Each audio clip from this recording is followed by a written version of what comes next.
शिवानी और प्रज्ञा रसोई में खाना बना रही होती हैं।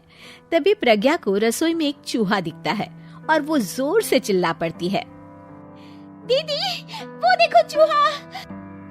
वो डर के स्लैब पर चढ़ जाती है।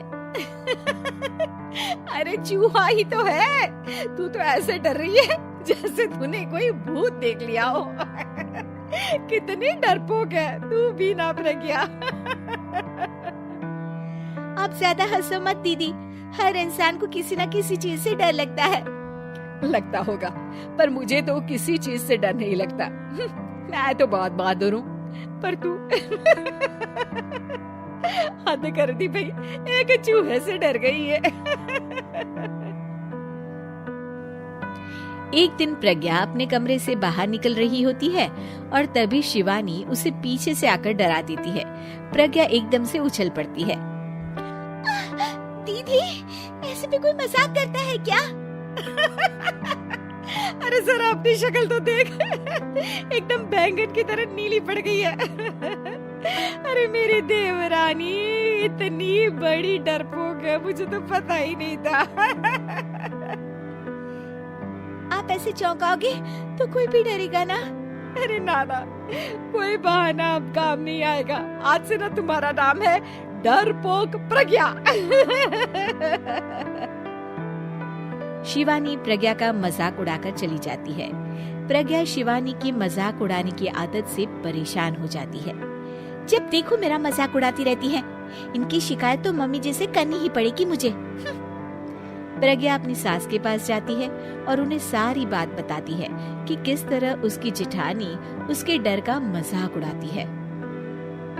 ओहो, तो बड़ी बहू को बड़ा घमंड है अपनी बहादुरी पर। कोई नहीं, अभी उसका घमंड तोड़ देते हैं। मेरे पास एक तरकीब है छोटी बहू, एक काम कर तू। प्रज्ञा की सास उसे अपनी जेठानी को डराने का प्लान बताती है। ये तो बहुत अच्छा आइडिया है मम्मी जी, क्या बात है। आइडिया सुनकर लग रहा है कि आप अपने बचपन में काफी शरारती रही होंगी मम्मी जी। अब आएगा मजा मेरी बहादुर जेठानी जी को। प्रज्ञा अपनी जेठानी को डराने का एक प्लान बनाती है। रात में वो शिवानी के पास जाती है और कहती है, दीदी मुझे ना बहुत डर लग रहा है। क्या हुआ मेरी डरपोक देवरानी? दीदी मैं छत पर गई ना तो मुझे ऐसा लगा कि कोई वहाँ है। ऐसा लगा जैसे मुझे कोई वहाँ देख रहा था, जैसे कोई साया। अरे क्या बक रही हो, तेरा वहम होगा। नहीं नहीं दीदी, आप चलो ना प्लीज मेरे साथ, मुझे तो बहुत डर लग रहा है। मेरी एक साड़ी सूख रही थी, वही लानी है। प्लीज आप चलिए ना ऊपर मेरे साथ। ओफो, चल। प्रज्ञा शिवानी को बहाने से छत पर ले जाती है और वो उसके पीछे चल रही होती है। ले आ गए हम छत पर। कहाँ है भूत, दिखा, कहीं तो है नहीं। तभी प्रज्ञा चुपके से सीढ़ियों पर छुप जाती है और शिवानी छत पर अकेली रह जाती है। अरे प्रज्ञा, कहाँ चली गई? प्रज्ञा एकदम से सीढ़ियों का दरवाजा बंद कर देती है। अब शिवानी को डर लगने लगता है। मैं नीचे चली जाती हूँ। लगता है प्रज्ञा भी नीचे ही चली गई है। तभी उसके सामने एक खुले बाल सफेद साड़ी में औरत खड़ी होती है। शिवानी उस औरत को देखकर डर जाती है। हाल तू जलाल तू भाई भला को टाल तू, हाल तू जलाल तू भाई भला को टाल तू।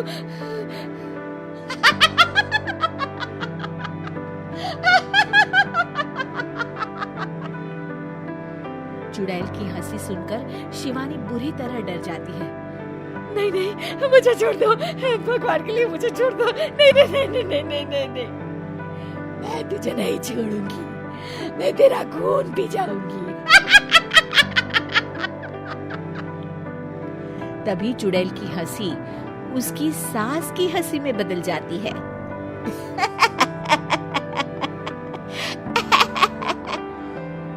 मम्मी जी, ये तो मम्मी जी की आवाज है। शिवानी आंख खोलती है तो सामने उसकी सास चुड़ैल का मेकअप करके खड़ी होती है और प्रज्ञा और उसकी सास जोर जोर से हंस रहे होते हैं। क्यों मेरी बहादुर जेठानी जी, आप तो कहती थी कि आप किसी से नहीं डरती।